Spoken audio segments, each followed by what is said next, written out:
बल्ला पीटीआई के पास रहेगा या नहीं? पेशावर हाईकोर्ट में इलेक्शन कमीशन की नजरसानी अपील पर डिविजनल बेंच कल समाअत करेगा। पेशावर हाईकोर्ट के सिंगल बेंच ने पीटीआई इंट्रा पार्टी इंतखाबात का लदम करार देने और इंतखाबी निशान वापस लेने से मुतल्लिक इलेक्शन कमीशन का फैसला मुअत्तल किया था। अदालत ने इलेक्शन कमीशन को हुक्म दिया था कि पीटीआई इंट्रा पार्टी इंतखाबात का सर्टिफिकेट वेबसाइट पर जारी करने के साथ साथ पार्टी का इंतखाबी निशान बल्ला भी बहाल किया जाए।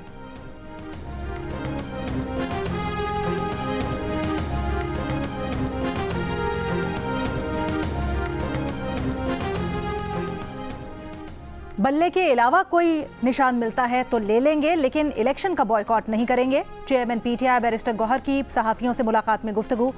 कहा, पेशावर हाईकोर्ट ने नोटिफिकेशन जारी करने का हुक्म दिया लेकिन नहीं हुआ। पीटीआई को बतौर जमात माइनस करने की कोशिश की जा रही है। इलेक्शन कमीशन के जरिए पीटीआई को पीछे धकेला जा रहा है। अदलिया को किरदार अदा करने की जरूरत है। अगर अदलिया किरदार अदा करे तो मसाइल का हल मुमकिन है। बोले, अब चीफ जस्टिस पाकिस्तान को मुदाखलत करना होगी। चेयरमैन पीटीआई का सुप्रीम कोर्ट से मामले का नोटिस लेने का मुतालबा। कहा, उनके पास प्लान बी और सी भी है जिससे वो पार्लियामान तक जाएंगे।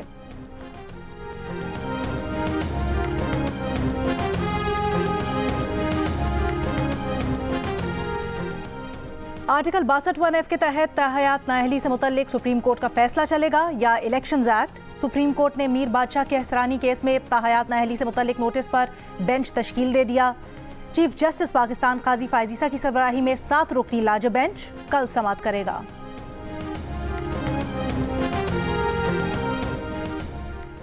इंतखाबी स्केड्यूल आने से पहले जो हल्काबंदियां हो चुकी, इलेक्शन उसी पर होगा। हम इस वक्त कुछ नहीं कर सकते। सुप्रीम कोर्ट के जज जस्टिस मंसूर अली शाह के NA 165 की हल्काबंदी के खिलाफ दरखास्त की समाअत में रिमार्क्स। कहा, हम इस केस में इस वक्त कुछ नहीं कर सकते। सुप्रीम कोर्ट ने मुकदमे में समाअत इलेक्शन के बाद मुलतवी कर दी।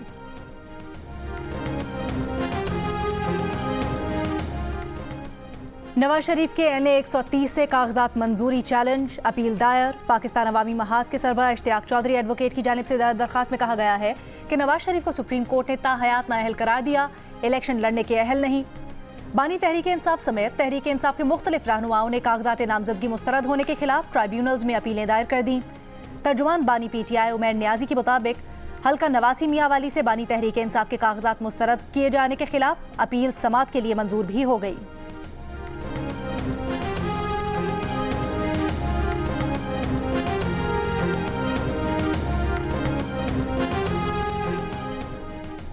बानी तहरीक इंसाफ और फवाद चौधरी के खिलाफ तौहीन इलेक्शन कमीशन केस की समाअत 3 जनवरी को अडियाला जेल में होगी। कॉज लिस्ट जारी।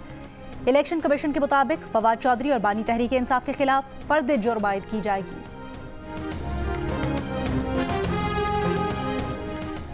पेशावर में इंसाफ लॉयर्स फोरम के वकला और पुलिस एहलकार आपस में उलझ पड़े। इंसाफ लॉयर्स फोरम का कहना है कि पुलिस किस कानून के तहत अपीलें दायर करने वालों को जबरदस्ती रोक रही है।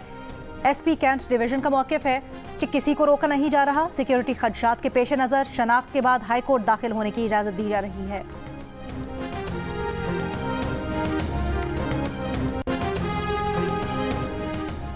टोक्यो से तकरीबन 400 किलोमीटर दूर वस्ती जापान में ज़लज़ला, शिद्दत 7.4 रिकॉर्ड की गई। सुनामी वार्निंग जारी। शहरियों को बुलंद मकामात पर जाने की हिदायत।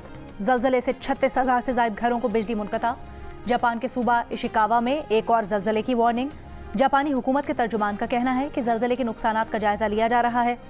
जापान में पाकिस्तान के सफ़ीर रज़ा बशीर तारड़ का कहना है कि अब तक इत्तलात के मुताबिक जापान में मुकीम तमाम पाकिस्तानी महफूज है। पाकिस्तानियों के लिए किसी भी मुश्किल सूरत हाल में राब्ते के लिए हॉटलाइन कायम कर दी गई।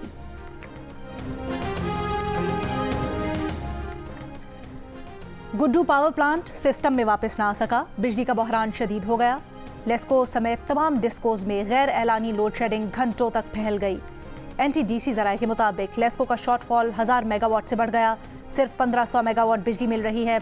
बंद पावर प्लांट्स आज भी नहीं चलाए जा सके, जिनमें थर्मल और कोयले वाले पावर प्लांट्स भी शामिल हैं।